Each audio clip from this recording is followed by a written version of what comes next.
शुक्लांबरधरं विष्णुं శశివర్ణం చతుర్భుజం ప్రసన్నవదనం ధ్యాయేత్ సర్వవిఘ్నోపశాంతయే అజ్ఞానతిమిరాంధస్య జ్ఞానాంజనశలాకయా చక్షురున్मीलितं येन తస్మై శ్రీగురవే నమః గురుబ్రహ్మా గురుర్విష్ణుః గురుర్దేవో మహేశ్వరः గురుస్సాక్షాత్ పరబ్రహ్మ తస్మై శ్రీగురవే నమః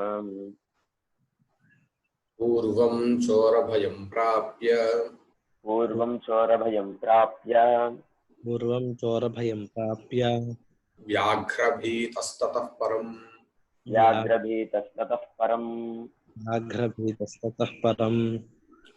सुखापेतो जनः सम्यक्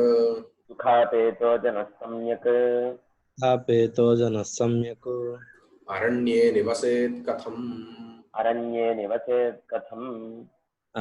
निवसेत् कथम् पूर्वं चोरभयं प्राप्य व्याघ्रभीतः ततः परं सुखापेतः जनः सम्यक् अरण्ये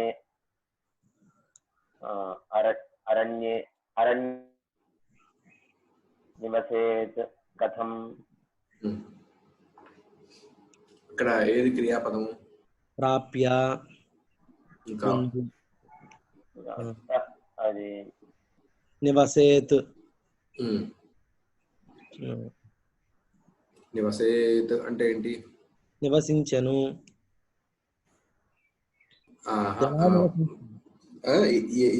ఏ లకారంగా అనిపిస్తుంది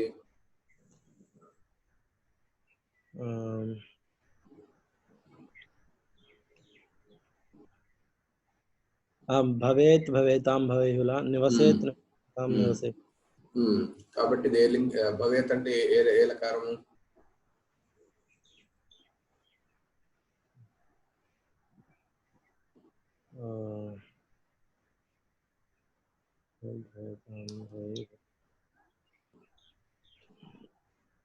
విధిలింగ్ లకారం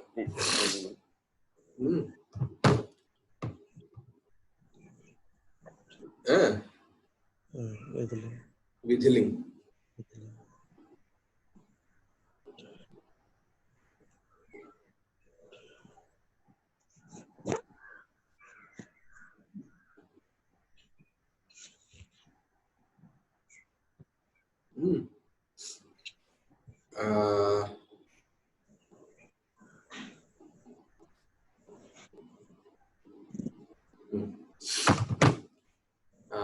అంటే ఉండగలడు అని ఇక్కడ తీసుకోవాలి ఉండగలడు కథం నివసేత్ ఎలా ఉండగలడు అప్పుడు వచ్చే ఫస్ట్ ప్రశ్న ఏంటి కహ ఎక్కడ ఉండగలడు కహ అంటే ఎక్కడ ఎవడు ఉండగలడు ఎవరు ఉండగలడు జనః కథం నివసేత్ జనః కథం నివసేత్ కిం నివసేత్ కహ నివసేత్ అయిపోయింది జనః నివసేత్ కథం నివసేత్ ఇప్పుడు నివసించటం అనే దానికి దేనిని అని వస్తుందా ఎక్కడా అని వస్తుందా ఎక్కడా అని వస్తుంది ఎక్కడ అంటే ఏ విభక్తి అక్కడ ఇక్కడ ఎక్కడ ఇవన్నీ ఏ విభక్తులు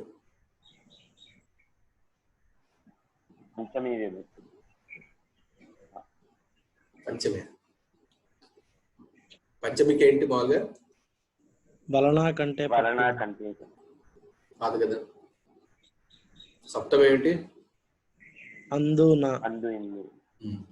అంటే ఎక్కడ అక్కడ అందు అంటే అక్కడ కాబట్టి ప్రశ్న ఏమని రావాలి కస్మిన్ నివసేత్ కస్మిన్ నివసేత్. ఇక్కడ ఏముంది అట్లాంటిది? అరణ్యే నివసేత్. అరణ్యే సమ్యక్ అని ఉంది. సమ్యక్ అంటే ఏంటి? మంచిది, బాగుంది, బాగుగా అని అర్థం. దీన్ని ఇక్కడే క్రియా విశేషణం అంటారు. సమ్యక్ నివసేత్. జనః అరణ్యే కథం సమ్యక్ నివసేత్. కథం సమ్యక్ నివసేత్.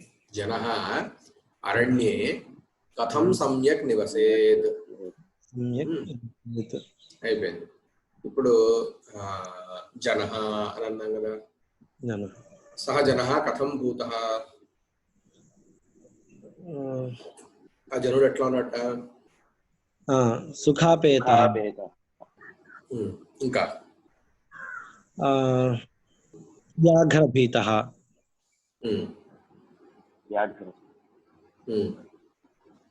కదా తతః పరం. తతః పరం వ్యాఘ్రభీతః సుఖాపేతః జనః అరణ్యే కథం సమ్యక్ నివసేత్. తర్వాత ఏముంది అక్కడ? ప్రాప్య అని ఉంది. కిం కృత్వా. ప్రాప్య చోరభయం ప్రాప్య. ప్రాప్య అని అన్నాం కదా. ప్రాప్య అంటే ఏంటి? పొంది. పొంది. కాబట్టి వచ్చే ఆకాంక్ష ఏంటి? దేన్ని పొంది. దేనిని పొంది. కాబట్టి ప్రశ్న ఎట్లా ఉండాలి?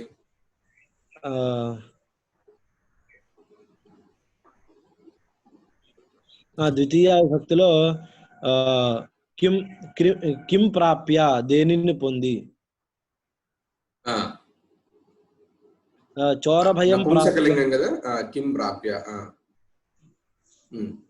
చోరభయం ప్రాప్య, చోరభయమును పొంది. ఎప్పుడు? కదా పూర్వం. పూర్వం. కాబట్టి పూర్వం చోరభయం ప్రాప్య తతః పరం వ్యాఘ్రభీతః జనః సుఖాపేతః జనః అరణ్యే కథం సమ్యక్ నివసేత్. నువ్వు ఒకసారి వాడొకసారి అన్వయం చెప్పండి. శివత్స చెప్పు ఫస్ట్.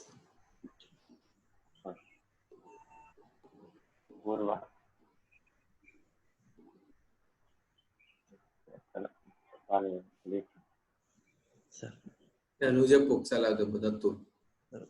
పూర్వం చోరభయం ప్రాప్య తతః పరం వ్యాఘ్రభీతః సుఖాపేతః జనః అరణ్యే కథం సమ్యక్ నివసేత్. పూర్వం చోరభయం ప్రాప్య తతః పరం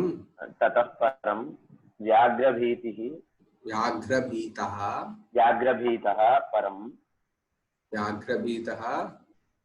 సుఖాపేతః జనః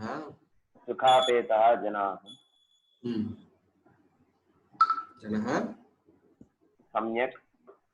ఎక్కడ? అరణ్యే సమ్యక్ కథం నివసేత్. మళ్ళీ చెప్పు సార్. పూర్వం చోరభయం ప్రాప్య తతః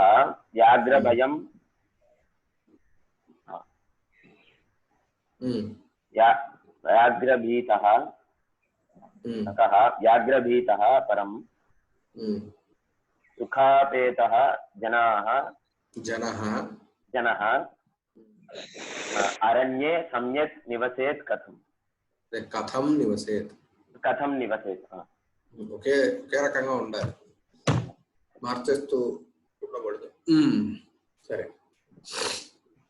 తర్వాత ఏంటి? ప్రతిపదార్థం. పూర్వం అంటే పూర్వకాలమున, చోరభయం ప్రాప్య, చోరభయమును అంటే దొంగల నుండి భయమును ప్రాప్య పొంది, తతఃపరం అటుపిమ్మట వ్యాఘ్రభీతః వ్యాఘ్రము వలన భీతి చెందినవాడై. దానికి దీనికి తేడా ఉంది. చోర భయమును పొంది వ్యాఘ్రము వలన భీతి చెందినవాడై సుఖాపేత సుఖము నుండి దూరమైనటువంటి జనుడు అరణ్యే అరణ్యమునందు కథం ఎట్లా సమ్యక్ బాగుగా నివసించగలడు. మళ్ళీ ఇంకోసారి చెప్తున్నాను, జాగ్రత్తగా వినండి. పూర్వకాలమునందు చోర భయం దొంగల వలన భయమును ప్రాప్య పొంది తతఃపరం అటుపిమ్మట వ్యాఘ్రభీత వ్యాఘ్రము వలన భీతి చెందినవాడై సుఖాపేత సుఖము నుండి దూరమైనటువంటి జనుడు అరణ్యే అరణ్యమునందు కథం ఎటుల సమ్యక్ బాగుగా ఉండగలడు. అర్థమైంది.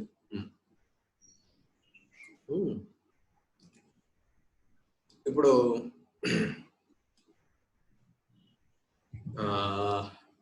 నెక్స్ట్ ఏంటి?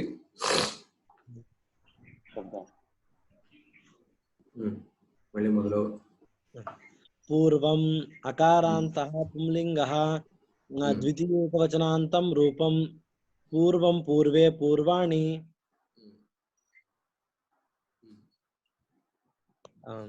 చోర భయం భయం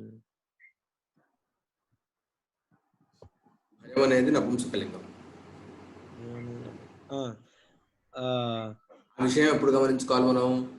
ఇది నపుంసకలింగమా పుల్లింగమా అనేది ఆకాంక్ష చెప్పేటప్పుడే నచ్చుకోవాలి. ఏమని చెప్పాము? కం ప్రాప్య అన్నావా, కిం ప్రాప్య అన్నావా? కిం ప్రాప్య అన్నా. కిం ప్రాప్య అంటే అది నపుంసకలింగం. అకారాంతః నపుంసకలింగః చోరభయ శబ్దః ద్వితీయేకవచనాంతం రూపం చోరభయం చోరభయే చోరభయాన్ని ప్రాప్య పొంది అసమాపక క్రియ. తర్వాత వ్యాఘ్రభీతః అకారాంతః పుంలింగః వ్యాఘ్రభీత శబ్దః ప్రథమైకవచనాంతం రూపం వ్యాఘ్రభీతః వ్యాఘ్రభీతౌ వ్యాఘ్రభీతాః తతః అవ్యయం సుఖాపేతః అకారాంతః పుల్లింగః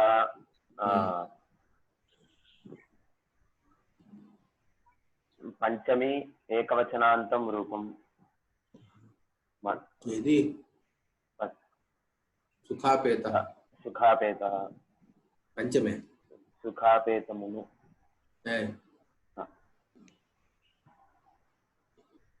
నేనేమని అర్థం చెప్పాను? నువ్వు ఏ విభక్తి చెప్తున్నావు? సుఖాపేతః అర్థం ఏం చెప్పాను? సుఖము ఏం చెప్పారు? సుఖము నుండి దూరమైన నుండి పూర్తిగా విను. సుఖాపేత అంటే ఏంటి? సుఖము నుండి దూరమైనటువంటి అంటే ఏమొస్తుంది అక్కడ? ఏ విభక్తి? వాడెవడు? వలన ఆకాంక్ష ఏం చెప్పాను రా? సుఖాపేత అని చెప్పడం ఏం ప్రశ్న వేశాము? ఏం ప్రశ్న వేశాం? జనః కథం భూతః కథం భూతః జనః అని చెప్పాం. అది జనుడికి విశేషణం. ఏ విభక్తి అది?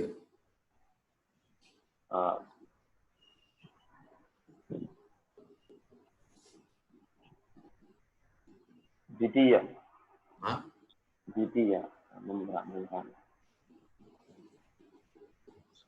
ఏ విభక్తి అది? పుల్లింగం. ఏ విభక్తి అని అంటుంటే నువ్వు లింగం చెప్తావు. ప్రథమైకవచనం. అంటే నేను ఆలోచించింది ఏమంటే ఇది నుండి వచ్చింది కదా. నుండి అనేది ఎక్కడ వచ్చింది? అర్థం చెప్పేటప్పుడు పూర్తిగా ఏమర్థం చెప్పాము? ఉమ్, అయినా అక్కడ చెప్పు.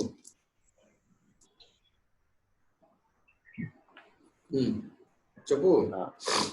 జనః సుఖాపేత విభక్తి చెప్పలా. సుఖాపే అకారాంతః పుల్లింగః ప్రథమ ఏకవచనాంతం రూపం. ఏంటది? అకారాంత పుల్లింగ కః శబ్దః? సుఖాపేత శబ్దః ప్రథమ ఏకవచనాంతం రూపం. జనః ఇది చెప్పు, రూపం చెప్పు. రూపం సుఖాపేతః సుఖము. శబ్దం చెప్పురా, ఎలా ఉంటుంది? సుఖాపేతః సుఖాపేతః సుఖాపేతౌ సుఖాపేతాః. సరే, నెక్స్ట్. జనః అకారాంతః పుంలింగః జన శబ్దః ప్రథమ ఏకవచనాంతం రూపం. జనః జనౌ జనాః సమ్యక్ అవ్యయం. అవ్యయం కాదు, సమ్యక్ శబ్దమంజరిలో ఉన్నది ఈ శబ్దం. ఎరా ఎవరైనా చెప్పచ్చు.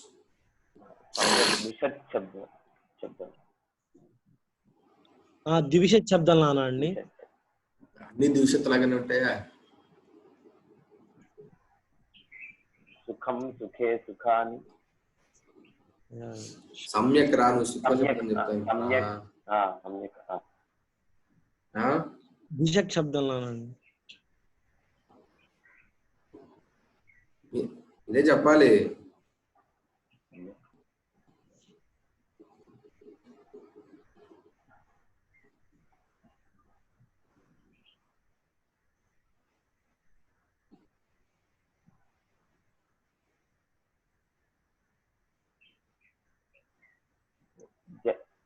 సమ్యక్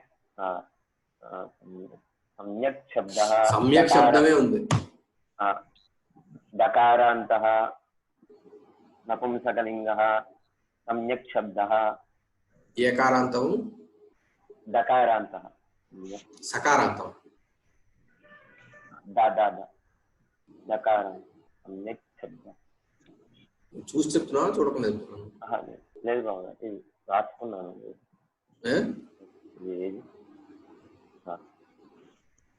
రాసుకున్నాను. దకారాంతం కాదు, చకారాంతం.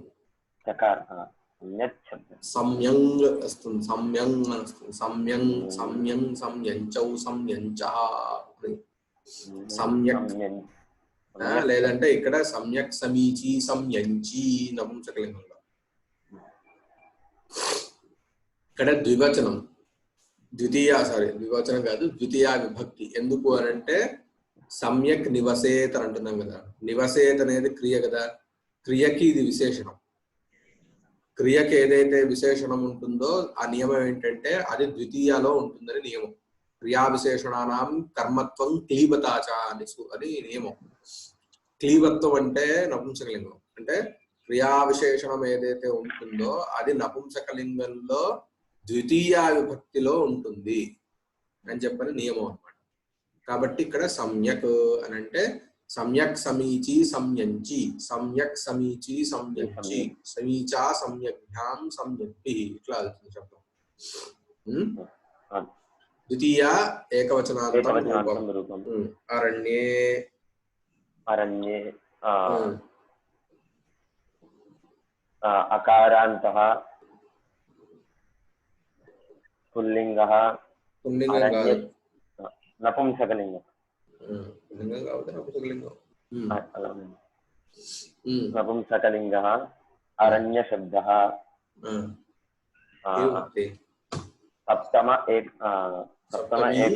సప్తమి ఏకవచనాంతం రూపం.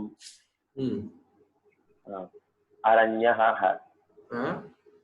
అరణ్యం అరణ్యే అరణ్యాని. సప్తమి చెప్పరా? ఇక్కడ సప్తమి కదా ఉన్నది. సప్తమి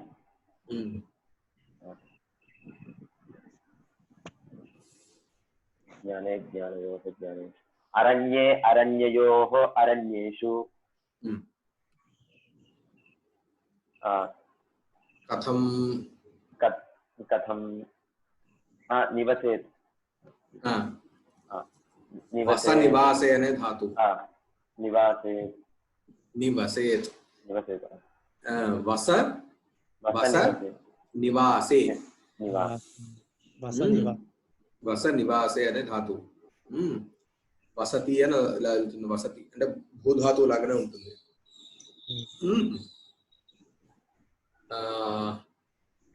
ఇది ఇక్కడ ఎలా ఉంటుంది? నివసేత్ భవేత్ లాగా భవేత్ భవేతాం భవేయుః భవేవః ఎవరో ఒకళ్ళు చెప్పండి. నివసేత్ నివసేతాం నివసేయుః నివసేః నివసేతం నివసేత నివసేయం నివసేవ నివసేమ. సరే, కథం అనేది అయిపోయింది. సరే, ఇప్పుడు ఇక్కడ ఏంటి తర్వాత? సరే, ఇక్కడ అర్థం పెద్ద తాత్పర్యం ఏముంది? ఇక్కడ అర్థమవుతూనే ఉందిగా. ముందర వాడు పులుల నుంచి భయం ఉండేది, తర్వాత వ్యాఘ్రం అంటే చోరుల నుంచి భయం ఉండేది, తర్వాత ఏమో వ్యాఘ్రం నుంచి భయం ఉండేది. ఎక్కడ? అరణ్యంలో. కాబట్టి ఏమైంది? వాడు సుఖము నుండి దూరం అయ్యాడంటే వాడు సుఖం లేకుండా పోయింది. సుఖం లేకుండా పోయింది కాబట్టి వాడు అరణ్యంలో ఎలా ఉంటాడు అని అంటారు. అంతేనండి. సో ఇక్కడ ఏంటి? చోర భయం, చోరాద్ భయం, చోర భయం పంచమి. ఇక్కడ చోరాత్ అని పూర్వ పదము పంచమి విభక్తిలో ఉంది కాబట్టి చోరాత్ భయం, చోర భయం. భీత, భీతి, భీత ఈ రెండింటికి తేడా ఉంది. భీతి అంటే భయము, భీత అంటే భయము చెందినవాడు, భయపడినవాడు భీతుడు. భీత, భీతి అంటే భయము, భీత అంటే భయమును భయం పొందినవాడు, భయపడినవాడు. ఇక్కడ వ్యాఘ్రాద్ భీత, వ్యాఘ్ర భీత. సుఖాపేత, సుఖాత్ అపేత, సుఖాపేత అని ఇక్కడ 3 ఉన్నాయి సమాసాలు, పంచమి తత్పురుష సమాసాలు.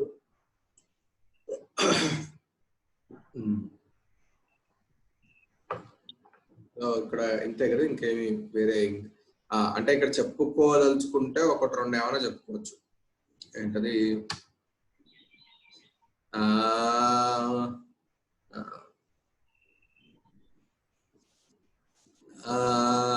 చతుర్దశధరస్త్రాసో భీతిర్భిః సాధ్వసం భయం వికారో మానసో భావోనుభావో భావబోధకః. ఏంటి? చతుర్దశధరస్త్రాసో భీతిర్భిః సాధ్వసం భయం వికారో మానసో భావోనుభావో భావబోధకః. ఇక్కడ దారః, త్రాసః, భీతిః, భీః, సాధ్వసం భయం.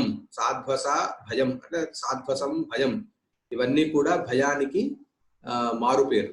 ఏంటది? దారః, దరః, త్రాసః, భీతిః, భీః, సాధ్వసం భయం. అలాగే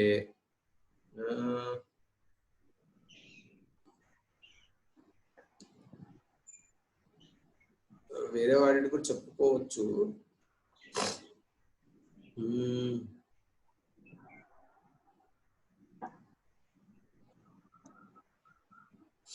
ఏదో చెప్దాం అనుకున్నా.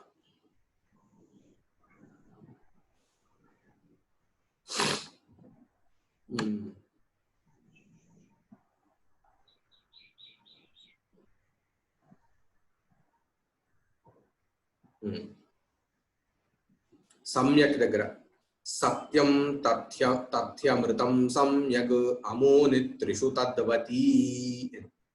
సత్యం తథ్యమృతం సమ్యగ్ అమూని త్రిషు తద్వతీ అంటే సత్యం, తథ్యం, ఋతం, సమ్యక్ ఈ 3 కూడా దేనిలో?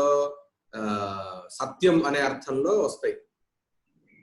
సత్యం అనే అర్థంలో వస్తాయి. అలాగే మనకి ఇట్లాంటి అంటే ఇటు బాగుగా అంటే అర్థం ఏంటి అంటే ఒక రకంగా ఆ సత్యం అనే దానికి కొంచెం కొంచెం దూరంగా ఉన్నటువంటి అర్థమే బాగుగా ఉన్నటువంటి. కాబట్టి ఇది కూడా ఉంది. సత్యం ఋతం సత్యం తథ్యం ఋతం సమ్యక్ అమూనిషు తద్వతి. చిన్న డౌట్ బాగుంది. ఈ సమ్యక్ అంటే సాధారణంగా మంచిది,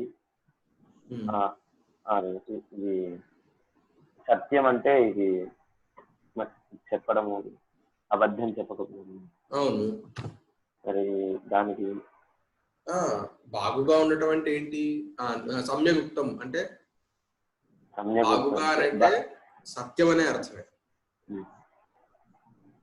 కొన్ని అట్లాగే ఉంటాయి, కొన్ని కొంత దూరమైన అర్థాల్లో కూడా ప్రయోగించడం అనేది ఉంటుంది. తర్వాత అరణ్యం, అరణ్యం ఉంది కదా. అటవ్యరణ్యం విపినం గహనం కాననం వనం మహారణ్యమరణ్యాని గృహారామస్తు నిష్కుటా. ఇక్కడ మనకు కావాల్సింది ఎంతవరకు? అటవ్యరణ్యం విపినం గహనం కాననం వనం వరకు పెట్టుకోండి. అటవ్యరణ్యం విపినం గహనం కాననం వనం. ఇది మూడు మొత్తం 3 కోశవాక్యాలు. సరే, ఇవాళకి